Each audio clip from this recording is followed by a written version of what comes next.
অপহরণের মামলায় গ্রেপ্তার ডক্টর সি অর্থাৎ চমন খান বেকসুর খালাস।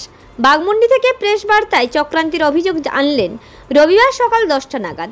প্রসঙ্গত, পুলিশ সূত্রে খবর, গত 29শে ফেব্রুয়ারি জামশেদপুরের স্থানীয় একটি আদালতে অপহরণের মামলা রিজু হলে জামশেদপুর ও পুরুলিয়া পুলিশের মধ্যে যোগাযোগ স্থাপন হয়ে তড়িঘড়ি বাঘমুন্ডি থানার পুলিশ ডক্টর সি অর্থাৎ চমন খান, তপন রজক, করুণা রজক, সুদীপ রায় ও বিকাশ সিং মিলে 5 জনকে পুলিশ গ্রেপ্তার করে।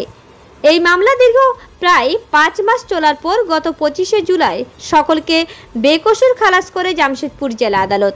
তারপরে এদিন রবিবার সকালে বাঘমুন্ডি থানা এলাকার চড়িদা গ্রাম থেকে প্রেস বার্তায় ডক্টর সি অর্থাৎ চমন খান বলেন, আমাদেরকে চক্রান্ত করে ফাঁসানো হয়েছিল। তিনি আরও বলেন, জমি সংক্রান্ত একটা বিবাদ ছিল, সেখান থেকে অহেতুক আমাদেরকে ফাঁসানো হয়েছিল। এর পিছনে বড় কিছু চক্র আছে বলে তার অনুমান। স্থানীয়দের অনেকের দাবি, ডক্টর সি খান অনেক ভালো মানুষ। এলাকার মানুষজনকে পরিষেবা দিতে নিউ লাইফ লাইন ক্লিনিকের তিনি শুভারম্ভ করেন। রাজনৈতিক সূত্রে খবর, তিনি গত পঞ্চায়েত নির্বাচনে আজসু দলের হয়ে জেলা পরিষদের পদপ্রার্থী ছিলেন। ঝাড়খণ্ডের দিকে তার আনাগোনা পরিচিতি এবং সুসম্পর্ক রয়েছে বলে অনেকের দাবি। আমি ডাক্তার শিখান বাবু। বিষয় রয়েছে, গত 29শে ফেব্রুয়ারি বিকাল 5টা নাগাদ আমাকে একটা মিথ্যা অপবাদ দিয়ে এবং আরোপ লাগিয়ে একটা কেস দেওয়া হয়েছিল।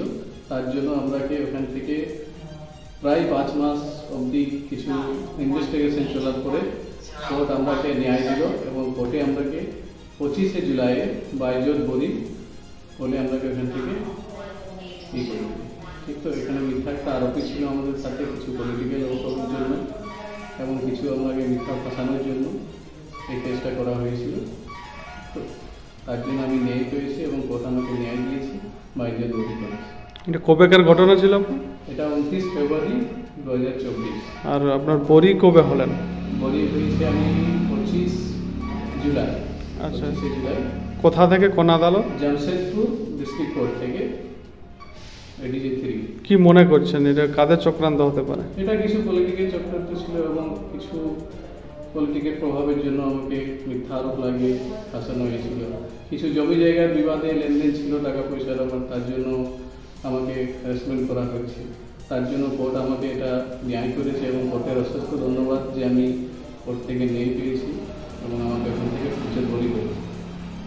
আপনার সাথে যে আরো কয়েকজন ছিল, মানে তারাও কি বরি হয়েছে? তারাও সবাই বরি হয়েছে এবং আমার সাথে ছিল তপন রজক, বিকাশ মুন্ডা, সুদীপ রয় এবং সুদীপ রয়, বিকাশ মুন্ডা আমাদের স্টাফ এবং তপন রজক আমার একজন বন্ধু, ওনার ওয়াইফ।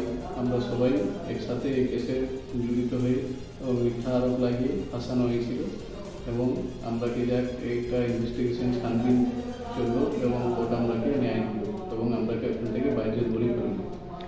এলাকায় তো ডাক্তারবাবু হিসাবে আপনি খ্যাত আছেন এবং এই যে একটা মানে অপপ্রচার চারিদিকে, কিভাবে দেখছেন? সাধারণ মানুষকে, বাঘমুন্ডিবাসীকে কি বার্তা দেবেন?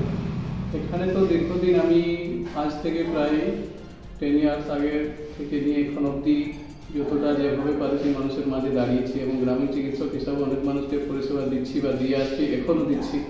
এবং প্রতিটা গ্রামে গঞ্জে গিয়ে নিয়ে ফ্রি মেডিকেল ক্যাম্পেরও আয়োজন করা হতো, ওখানে আমি নিঃশুল্কে মানুষের পরিষেবা দিয়েছি। কিছু মেডিসিন, কিছু পিটিসি, কিছু ইনভেস্টিগেশন, কিছু ডায়াবেটিস, কারো বিপি, এসব নিয়েও অনেক মানুষকে মেডিসিন দিয়েও পরিষেবা চালিয়েছি বা দিয়ে আসছি। তার জন্যই কিছু মানুষের কাছে এবং কিছু পলিটিক্যাল আমার সাথে কিছু সাজিশ করে এবং কিছু আমাকে ফাঁসানোর চেষ্টা করে, আরও কিছু আমার সাথে করা হয়েছিল। তো যাক, তার জন্যই মানে আমার কিছু অসুবিধায় ফেলাতে পারিনি, তার জন্য কোর্ট আমাকে ন্যায় করেছে এবং আমি কোর্ট থেকে বরি হয়েছি। কি নাম আপনার? আমার ডাক্তার শিখান।